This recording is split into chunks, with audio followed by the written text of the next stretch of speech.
కుడి ఛానల్.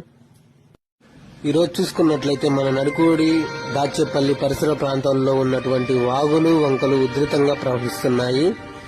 ఈ మొంతా తుఫాన్ ప్రభావం వల్ల కొన్ని పొలాలు కూడా మునిగిపోయి ఉన్నాయి. సో మీరు ఎమర్జెన్సీ పర్పస్ మాత్రమే బయటికి రాండి. Please stay home and stay safe.